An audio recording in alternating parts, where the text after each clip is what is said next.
Chapter 6, Section 3 in the 7th grade textbook is entitled Estimating with Percents. Let's go ahead and take a look at the first set of questions there. As you can see, 1 through 12 has the same set of directions there.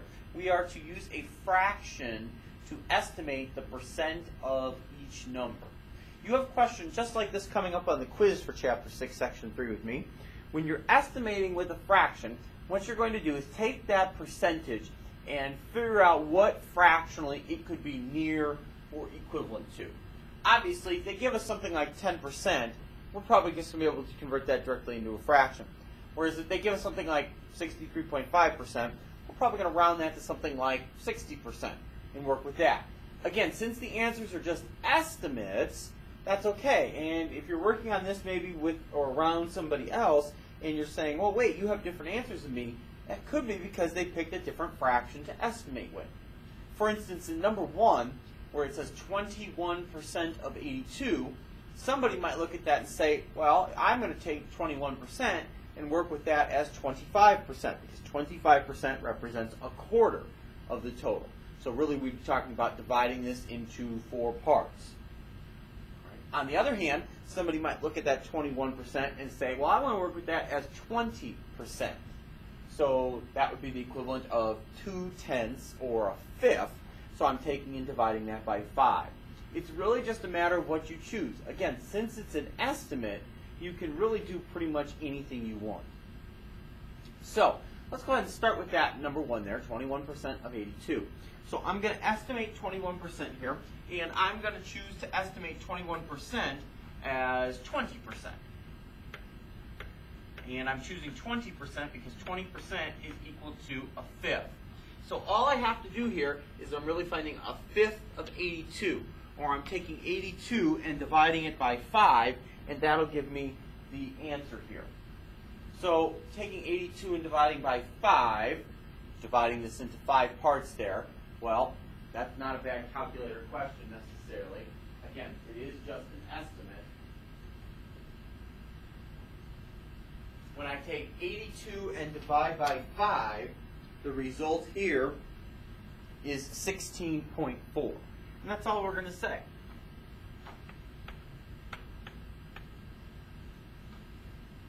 Number 2, we've got 35% of 42. Now, you might think this is odd, but I'm going to estimate this at 33 1/3%. Now, why am I doing 33 1/3%? Well, that really means 3 dividing by 3, because there's 3 33 1/3% to make a full 100%. So really all I'm doing is taking 42 and dividing it by 3. Seems like an odd choice, but of course 42 divided by 3 works out to be a pure integer, not a decimal, and the result is 14. Number 3, 47% of 164. So I'm going to round that off to 50% here. Of course, that means really just half, because there's 2 50% in a full 100%. So I'm doing half of 164. Half of 164 is 82. In number 4, where we've got 9% of 68 there, I'm going to round 9% off to 10%, which really just means I'm dividing by 10. Why? Because there's 10% to make a full 100%. So I'm taking 68 and dividing by 10. Now you're saying, well, that's not really a nice question. Actually it is, because remember, dividing by 10 is just going to take and move that decimal in one place to the left. So my answer here is going to be 6.8. In number 5, we've got 65% of 78. And really this is just about making a choice here. Do you want to do 60% or do you want to do 70%? It doesn't really matter what you do here. You could also break this up into a couple of different percentages to make this easier. But I'm going to go ahead and change this to 70%, because 65 would round up to 70.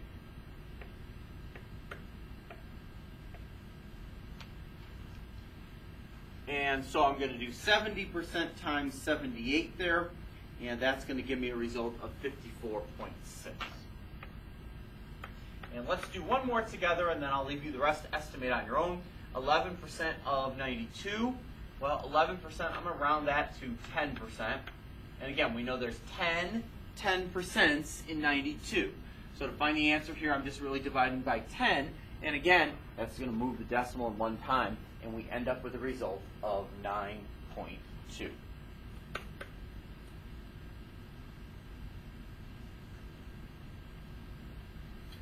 All right, let's go ahead and scroll down to the questions at the bottom of the page now. Now, these questions are asking me to estimate using 10 and 1%. Now, when we estimate with 10 and 1%, the reason that's so easy is because 10% and 1% do the same thing to the numbers. They just move in the decimal. 10% is going to take whatever number you have and move the decimal in one time, and 1% is going to take and move the decimal in another time.